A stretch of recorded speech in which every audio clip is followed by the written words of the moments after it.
എല്ലാവർക്കും നമസ്കാരം. കോട്ടയം തിരുനക്കര തൃക്കൈക്കാട്ട് സ്വാമിയാർമഠം ശ്രീരാമ ഹനുമത് ദേവസ്ഥാനം ശ്രീശങ്കര ആർഷ വിദ്യാപീഠത്തിലെ കുട്ടികൾ അവതരിപ്പിക്കുന്ന ശ്രീമദ് ഭഗവത്ഗീത സമ്പൂർണ്ണ പാരായണ പ്രഭാഷണ പരമ്പരയിൽ 38ാം ദിവസമായ ഇന്ന് ധ്യാനശ്ലോകം ചൊല്ലുന്നത് തീർത്ഥ 2-3 പ്രോഗ്രാം നേരത്തെ അവതരിപ്പിച്ചു. വളരെയധികം സ്നേഹത്തോടു കൂടി തീർത്ഥയെ ധ്യാനശ്ലോകം ചൊല്ലുവാനായിട്ട് ക്ഷണിക്കുന്നു. എല്ലാവർക്കും നമസ്കാരം. ഓം പാർത്ഥായ പ്രതിബോധിതാം ഭഗവതാ നാരായണേന സ്വയം വ്യാസേന ക്രതിതാം പുരാണമുനിനാ മധ്യേ മഹാഭാരതം അദ്വൈതാമൃതവർഷിണീം ഭഗവതീം അഷ്ടാദശാധ്യായിനീം അംബ ത്വാമനുസന്തതാമി ഭഗവദ്ഗീതേ ഭവദ്വേഷിണിം. നമോസ്തുതേ വ്യാസ വിശാല ബുദ്ധേ പുല്ലാരവിന്ദായതപത്രനേത്ര യേന ത്വയാ ഭാരതതൈല്യപൂർണഃ പ്രജ്വാലിതോ ജ്ഞാനമയ പ്രദീപഃ പാരിജാതായ സ്തോത്രവേത്രൈകപാണയേ ജ്ഞാനമുദ്രായ കൃഷ്ണായ ഗീതാമൃതതുയേ നമഃ. സർവോപനിഷദോ ഗാവോ ദോക്താ ഗോപാലനന്ദനഃ പാർത്ഥോ വത്സ സുധീർഭോക്താ ദുഗ്ധം ഗീതാമൃതം മഹദ്.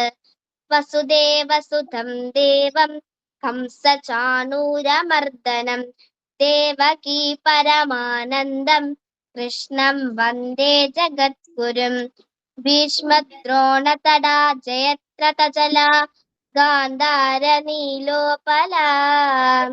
ശല്യഗ്രാഹവതി കൃപേണ വഹനി കർണേന വേലാകുലാ.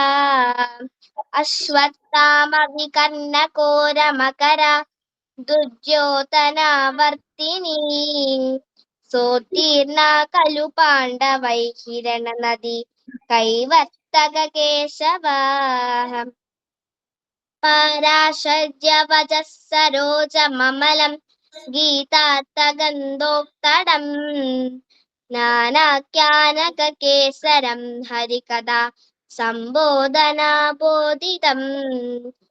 ലോകേ സജ്ജന ഷഡ്പദൈർഹരഃ പേപീയമാനം മുദാ ഭൂയാത് ഭാരത പങ്കജം കലിമല പ്രധ്വംസിനഃ ശ്രേയസേ. മൂകം കരോതി വാചാലം പങ്കും ലംഘയതേ ഗിരിം യത്കൃപാതമഹം വന്ദേ പരമാനന്ദമാധവം. യബ്രഹ്മാ വരുണേന്ദ്ര രുദ്രമരുതഃ സ്തുന്വന്തി ദിവ്യൈസ്തവൈഃ വേദൈः സാംഗപദക്രമോപനിഷദൈഃ ഗായന്തി യം സാമഗാഃ. ധ്യാനാവസ്ഥിതഗതേന മനസാ പശ്യന്തി യം യോഗിനോ യസ്യാന്തം ന വിദുസുരാസുരഗണാ ദേവായ തസ്മൈ നമഃ. ദേവായ തസ്മൈ നമഃ. ദേവായ തസ്മൈ നമഃ. തീർത്ഥക്കുട്ടി നന്നായിട്ട് ചൊല്ലിയ കേട്ടോ, മിടുക്കിയായിട്ട് ചൊല്ലിയേ. ഭഗവാന്റെ അനുഗ്രഹം കുഞ്ഞിന്റെ കൂടെ എപ്പോഴും ഉണ്ടായിരിക്കട്ടെ. വീട്ടിലെ എല്ലാ ഐശ്വര്യങ്ങളും ഭഗവാൻ തരട്ടെ എന്ന് പ്രാർത്ഥിക്കുന്നു. ഇന്ന് 18ാം അധ്യായത്തിലെ 29 മുതൽ 44 വരെയുള്ള ശ്ലോകങ്ങൾ പാരായണം ചെയ്യുന്നത് നരസിംഹ ശർമ്മ. കഴിഞ്ഞ ദിവസം നരസിംഹ ശർമ്മ ഒരു പ്രഭാഷണം നടത്തിയിരുന്നു. എല്ലാ കാര്യങ്ങളിലും വളരെ അച്ചടക്കത്തോടും വിനയത്തോടും ബഹുമാനത്തോടും കൂടിയൊക്കെ പെരുമാറുന്ന കുട്ടിയാണ്. എല്ലാ ക്ലാസ്സും റെഗുലറായിട്ട് അറ്റൻഡ് ചെയ്യുന്ന ഒരു വിദ്യാർത്ഥിയാണ്. നരസിംഹ ശർമ്മയെ ഏറ്റവും സ്നേഹത്തോടു കൂടി പാരായണം ചെയ്യുന്നതിനായിട്ട് ക്ഷണിക്കുന്നു. ഓം ശ്രീ ഗുരുഭ്യോ നമഃ. ഓം ശ്രീ ഗുരുഭ്യോ നമഃ. ഓം ശ്രീ ഗുരുഭ്യോ നമഃ. ഓം ശ്രീ ഗുരുഭ്യോ നമഃ. ഓം ഗണാനാം ത്വാ ഗണപതിഗും ഹവാമഹേ കവിം കവീനാമുപമശ്രവസ്തമം ജ്യേഷ്ഠരാജം ബ്രഹ്മണാം ബ്രഹ്മണസ്പദ ആന ശൃണ്വന്നോതിഭിസീദസാദനം പ്രണോ ദേവി സരസ്വതി വാജേഭിർവാജിനീവതി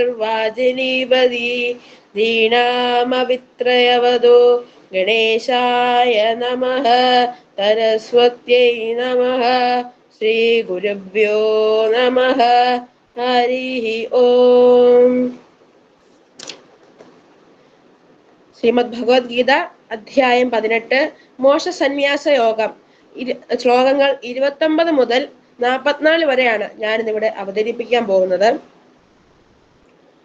ബുദ്ധേർവേദം ധൃതേശ്ചൈവ ഗുണതസ്ത്രിവിധം ശൃണു പ്രോജ്യമാനമശേഷേണ കൃതകത്വേന ധനഞ്ജയ പ്രവൃത്തിം ച നിവൃത്തിം ച കാര്യകാര്യേ ഭയാഭയേ ബന്ധം മോക്ഷം ജയ വേതി ബുദ്ധി സാ പാർത്ഥ സാത്വികി യയാ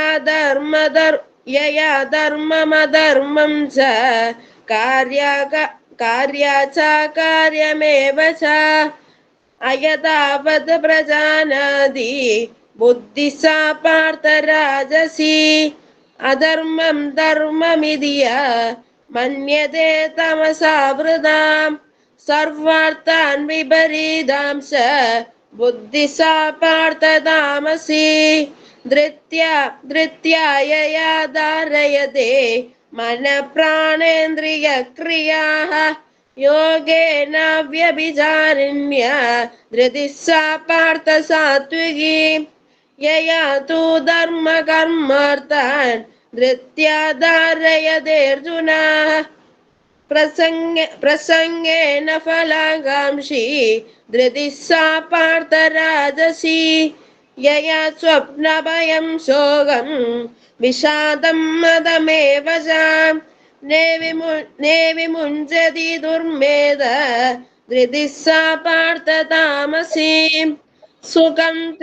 സുഖം ത്വിദാനിം ത്രിവിധം ശൃണു മേ ഭരതർഷഭ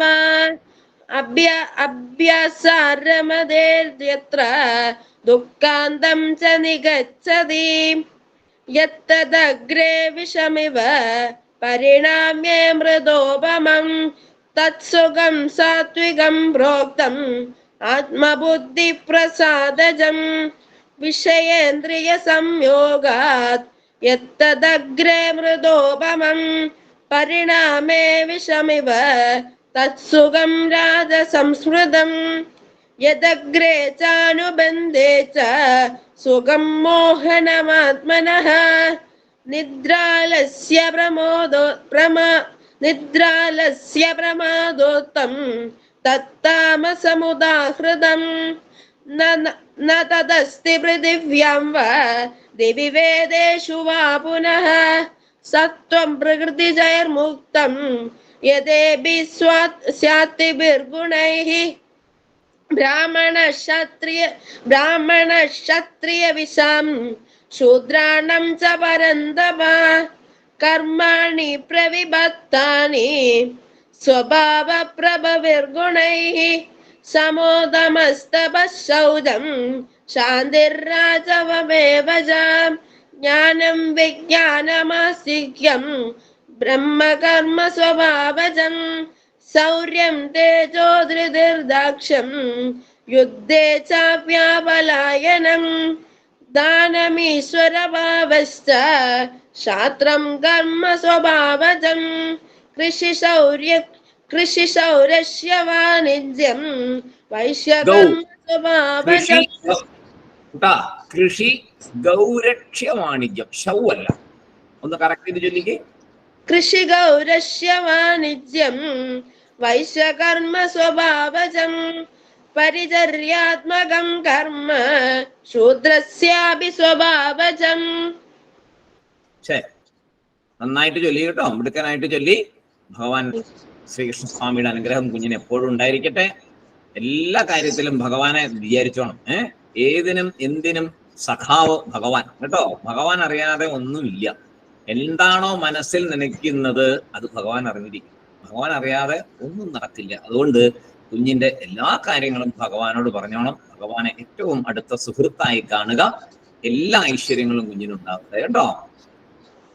ഇന്ന് ഈ പാരായണം ചെയ്ത ഇത്രയും ഭാഗത്തിന്റെ ചെറിയ ഒരു സാരം ശ്രേണിക കുട്ടിയാണ് ചൊല്ലുന്നത്. ഏറ്റവും ചെറിയ കുട്ടിയാണ്. വലിയൊരു ആഗ്രഹം പറഞ്ഞതനുസരിച്ച് കുഞ്ഞിന് ഒരു അവസരം കൊടുത്തിരിക്കുകയാണ്. കുഞ്ഞു തന്നെ ഒത്തിരി പ്രാവശ്യം പറഞ്ഞു എനിക്ക് ഒരു 2 വാക്ക് പറയണം.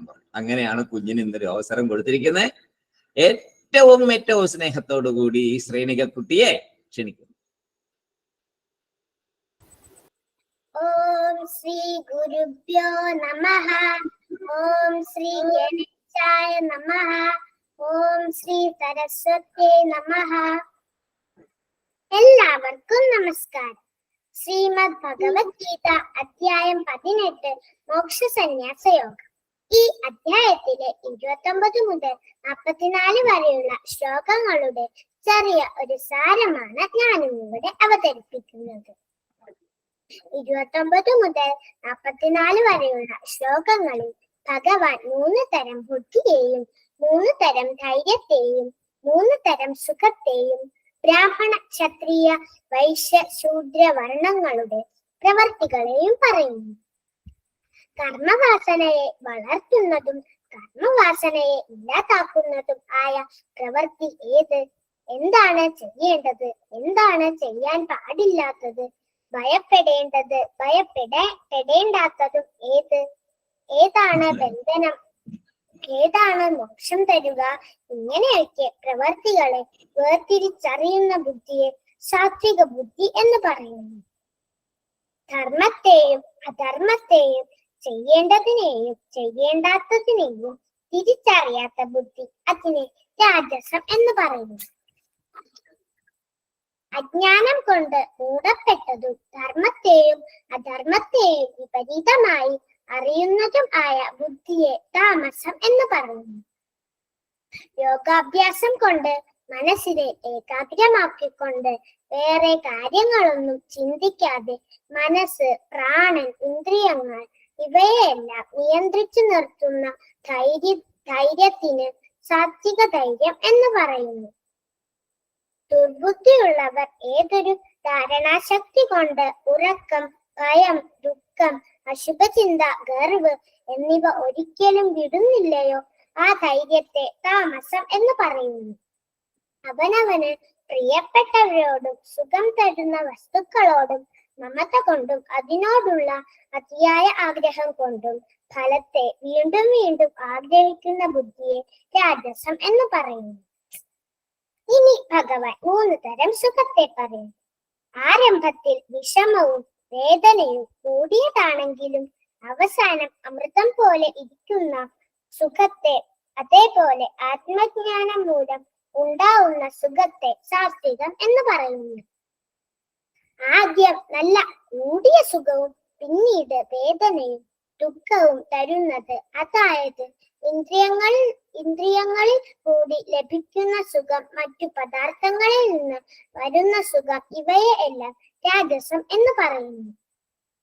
ഉറക്കം മൂലമുള്ള സുഖം, ആലസ്യം, പ്രമാദം മുതലായവ മൂലം ഉണ്ടാവുന്ന സുഖത്തെ താമസം എന്ന് പറയുന്നു.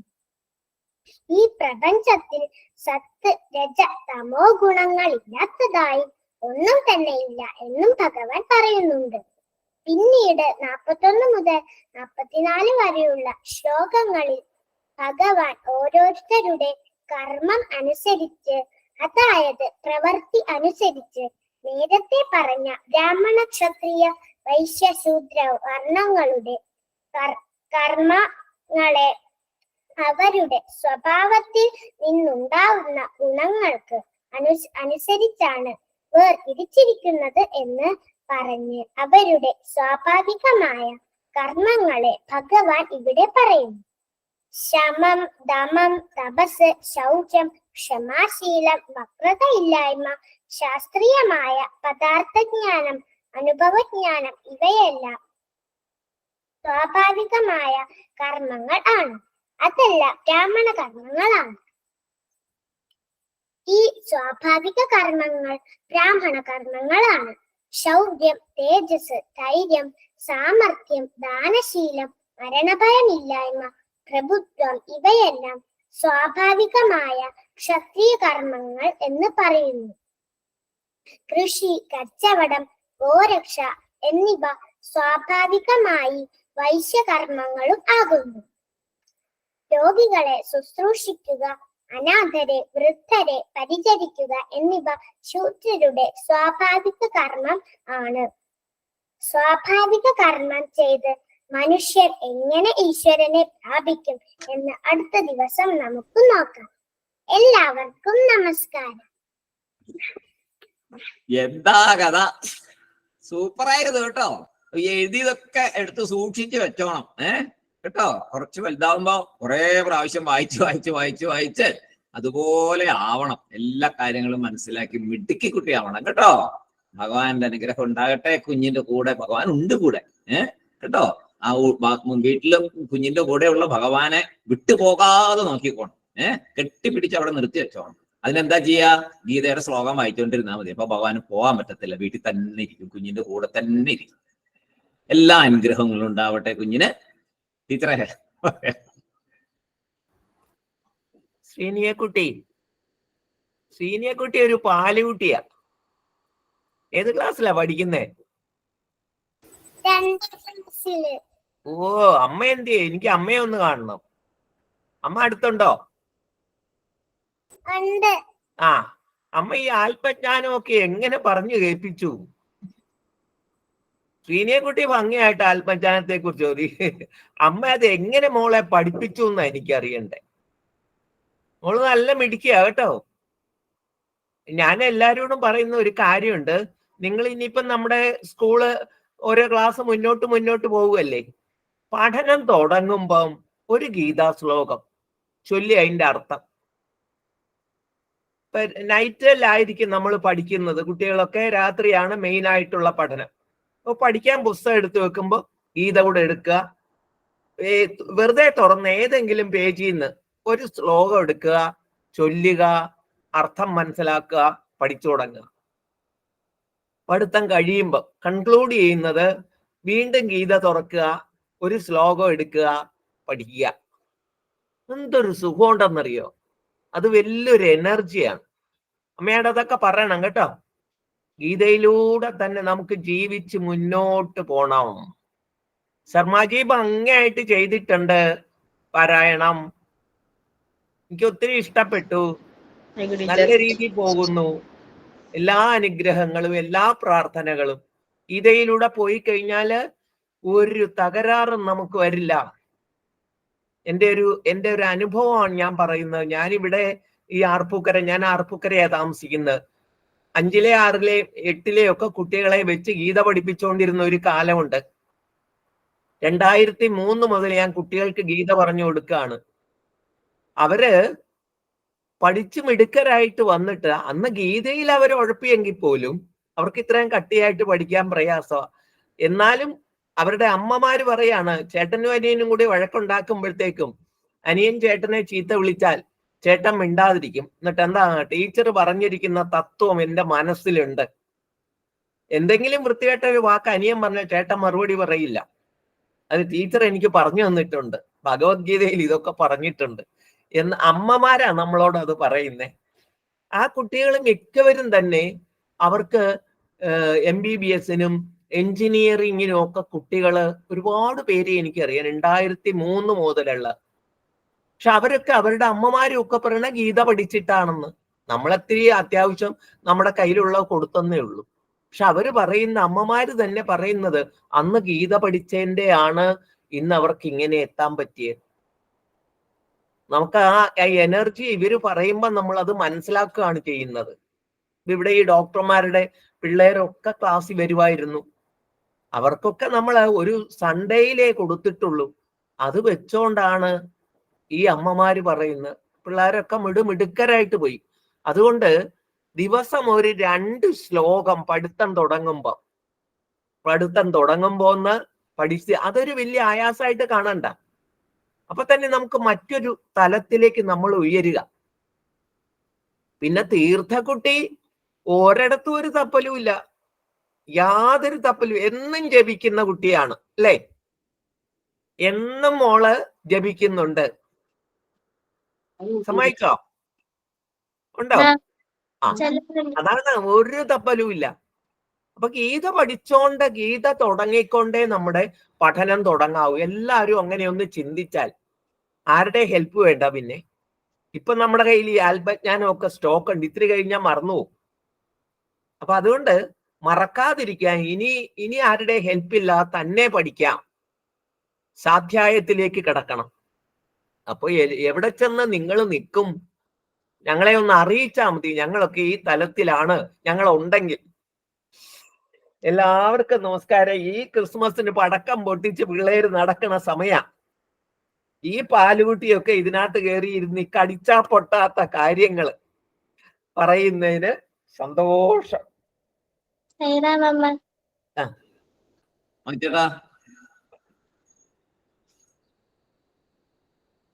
സൈറാം സൈറാം.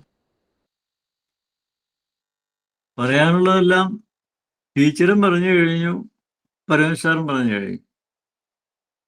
എൻ്റെ മുമ്പിൽ ഇനി ശൂന്യതയുള്ളത്. പിന്നെ എനിക്ക് പറയാനുള്ളത്, ധ്യാനം നടത്തിയ തീർത്ഥ സുന്ദരമായിട്ട് ആ പദ്യങ്ങൾ ചൊല്ലി,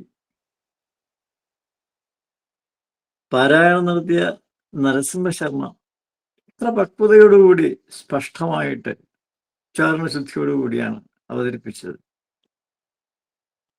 എൻ്റെ മക്കളെ, നിങ്ങളുടെ എല്ലാം ഭാവി എങ്ങനെയായി തീരുമെന്ന് എനിക്ക് ഓർക്കാൻ പോലും പറ്റില്ല. അത്ര അത്യുന്നതങ്ങൾ ചെല്ലും.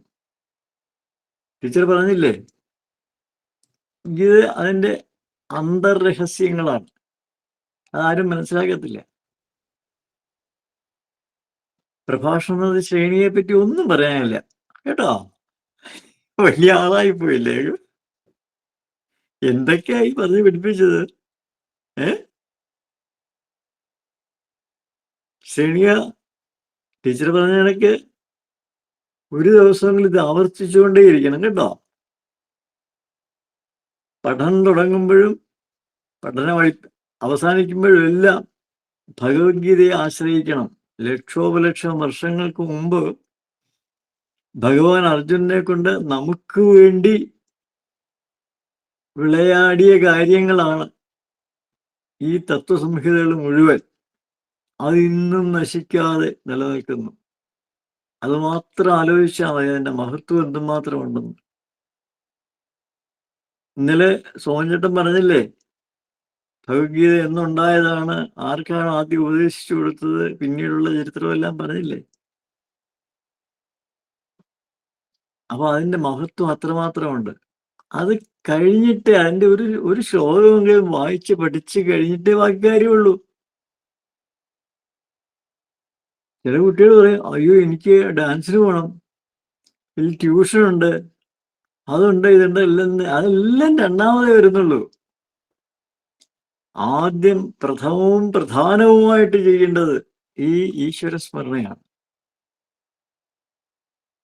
ഒരു ജോലി ചെയ്യുന്നതിന് മുമ്പ് ഭഗവത്ഗീത വായിക്കണമെന്ന് ടീച്ചർ പറഞ്ഞു. അപ്പൊ അത് ഭഗവാനുള്ള പൂജയായിട്ട് നമ്മൾ അർപ്പിക്കുക ചെയ്യുന്നത്. അതിന്റെ മഹത്വം എന്തുമാത്രം ഉണ്ടെന്ന് ചിന്തിക്കാവുന്നല്ലേ ഉള്ളൂ. ഇതെല്ലാം ഭഗവാന്റെ പ്രേരണ കൊണ്ടാണ് നടക്കുന്നത്. അപ്പോൾ ഭഗവാനോടുള്ള നമ്മുടെ നന്ദി പ്രകടനം ആയിട്ട് മാത്രം ഇത് സ്വീകരിക്കുക. ഭഗവത് സ്മരണ, ഭഗവാൻ പൂജ ചെയ്യുക. എൻ്റെ കർമ്മങ്ങളെല്ലാം ഭഗവാൻ വേണ്ടി ചെയ്യുന്നു, ഭഗവാൻ എന്നെ കൊണ്ട് ചെയ്യിക്കുന്നു. ആ ഒരു ബോധം ഉദിച്ചു കഴിഞ്ഞാൽ, ആ ഒരു അറിവ് നേടിക്കഴിഞ്ഞാൽ നിങ്ങൾ വിചാരിച്ചിരിക്കാത്ത തലങ്ങളിലേക്ക് സ്വാഭാവികമായിട്ട് ഉയർന്നു പോകും. അന്നേരം ഒന്നും അഹങ്കരിക്കരുത്. എല്ലാം ഭഗവാൻ എന്ന പ്രസാദമായിട്ടാണ് മാത്രമേ കരുതാവുള്ളൂ.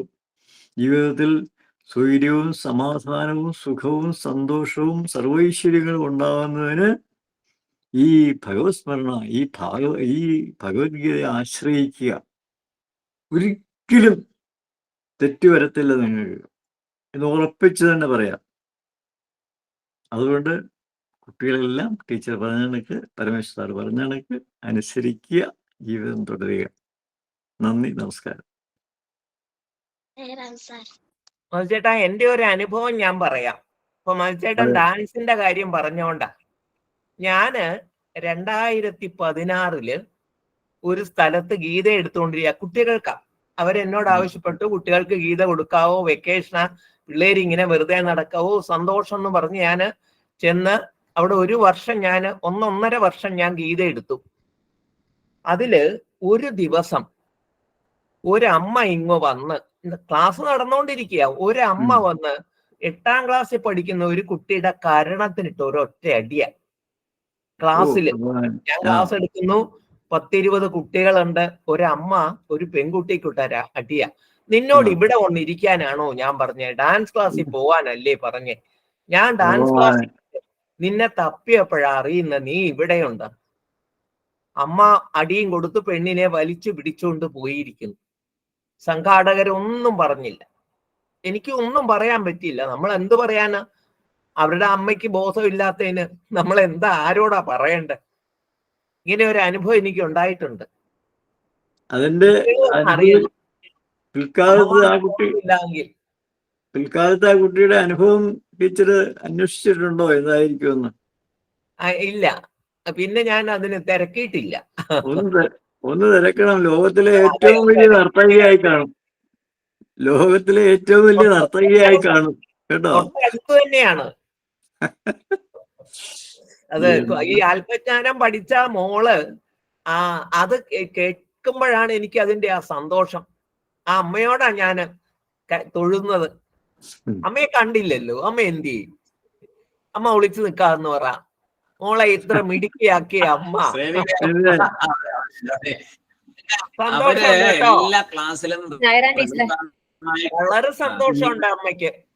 അമ്മയുടെ ശ്രമമാണ് മോൾ ഇങ്ങനെ ഇത്രയും തന്റെ ഇടമായിട്ട് മോൾ ഇത് ചെയ്യണമെങ്കിൽ. 18ാം അധ്യായം ഒന്നും ഒരു സാധാരണ വലിയ കുട്ടികളോട് പറഞ്ഞാലും അവരത്ര ശരിയായിട്ട് ചെയ്യണമെന്നില്ല. ഇത് ഈ പാലുകുട്ടി ഇങ്ങനെ ചെയ്തതില്ല സന്തോഷം എനിക്ക്. സന്തോഷം, സന്തോഷം. ശാലമാമി, ഇനി ഞാൻ എന്നാ പറയുന്നത് പരമേശ്വരൻ സാറേ? പറഞ്ഞു കഴിഞ്ഞു. ഇനി ഇതിൽ കൂടുതലൊന്നും അത് അവരുടെ ആ വാക്കുകളെയും പരമേശ്വരൻ സാറിന്റെ എല്ലാവരുടെയും വാക്കുകൾ എന്നും ഓർത്ത് പിള്ളേർ മുമ്പിലോട്ട് വരണം എന്നുള്ള ഒരു പ്രാർത്ഥനയേ ഉള്ളൂ. വേറെ ഒന്നുമില്ല, വേറെ ഒന്നും പറയാനില്ല. ഈ കൊച്ചു കുട്ടികളൊക്കെ ഇങ്ങനെയൊക്കെ പറഞ്ഞു തുടങ്ങിയാൽ നമ്മളൊക്കെ എവിടെ പോയി നിൽക്കും എന്നുള്ളതാണ് ഞാൻ ഇങ്ങനെ ആലോചിക്കുന്നത്. ഭയങ്കര, ഞാൻ കുറച്ചേ കേട്ടുള്ളൂ, ഞാൻ വേറൊരു ക്ലാസ്സിലായിരുന്നു, കുറച്ച് കേട്ടേ ഉള്ളൂ മോളുടെ പ്രഭാഷണം. അത് തന്നെ എനിക്ക്, ഞാനിങ്ങനെ എന്താഴ്ച നിന്ന് പോയി കുറച്ചു നേരം. അയ്യോ, അതെ ആരാ ഈ പറയുന്നതെന്ന്. വളരെ നന്നായിരുന്നു. അയ്യോ മോളു, ഓൾ ദ ബെസ്റ്റ് മോളു, ഭഗവാൻ കൂടെ ഉണ്ട് കേട്ടോ. പരമേശ്വരൻ സാർ പറഞ്ഞു, ഭഗവാൻ മോളുടെ കൂടെ ഉണ്ട്, അല്ലെങ്കിൽ ഇങ്ങനെയൊന്നും പറയാൻ പറ്റില്ല. മോളല്ല പറയുന്നത്, ഭഗവാൻ ഉള്ളിൽ ഇരുന്ന് പറയുകയാണ് കേട്ടോ. All the best. ദൈവം എല്ലാവരും അനുഗ്രഹിക്കട്ടെ. നാളത്തെ പരിപാടി, നാളെ ധ്യാന ശ്ലോകം അവതരിപ്പിക്കുന്നത് പാർവതി PR. 18ാം അധ്യായത്തിലെ 45 മുതൽ 65 വരെയുള്ള ശ്ലോകങ്ങൾ യദുകൃഷ്ണൻ S ആണ് നാളെ പാരായണം ചെയ്യുന്നത്. അതിനുശേഷം ആ ഭാഗത്തിന്റെ ചെറിയ ഒരു സാരം ദേവികയാണ് പ്രഭാഷണമായിട്ട് അവതരിപ്പിക്കുന്നത്. എല്ലാവരും ഇന്നത്തെ പോലെ നേരത്തെ 1-2 ദിവസം കൂടിയേ ഉള്ളൂ നമുക്കിനി. ഇത് തീർന്നു പോകുമല്ലോ എന്നൊരു സങ്കടം മാത്രമേ ഉള്ളൂ ഇപ്പോ. അപ്പൊ എല്ലാ കുഞ്ഞുങ്ങളും നേരത്തെ വരിക. എല്ലാ വർഷവും കേറാൻ ശരിക്കും പറഞ്ഞാൽ എത്ര ദിവസം മുന്നോട്ട് പോയെന്ന് പോലും അറിയാൻ ഒരു സന്തോഷം. എത്രയാവുമ്പോഴത്തേക്ക് ഒരു വലിയ, അത് തന്നെ ഇത്രയും ദിവസം ആയെന്ന് ഇപ്പൊ ഇത് നോക്കുമ്പോഴാണ്, ഞാൻ ഒരു ദിവസം അനൗൺസ് ചെയ്യാൻ വേണ്ടി നോക്കുമ്പോഴാണ് 39, 38, 40 എന്നൊക്കെ കാണുന്നേ. അതറിയാതെ എല്ലാവരും നേരത്തെ വന്ന് ഇതുപോലെ എല്ലാവരും നേരത്തെ എത്തുക കേട്ടോ. എല്ലാ കുഞ്ഞുങ്ങൾക്കും സായിറാം. സായിറാം സാർ.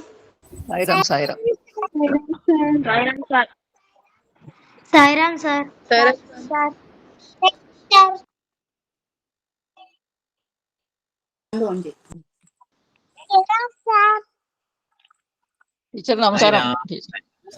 ശരി സായിരാം.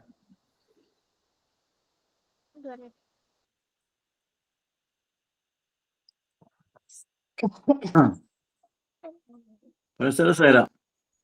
സായിരാം വെച്ചടാ. സൈറാം.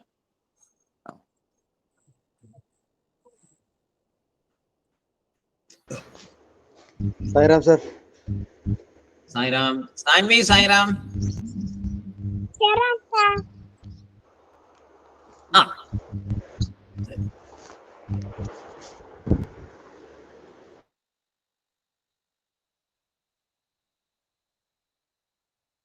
വിനോദ, ഞാൻ വിളിക്കാവേ.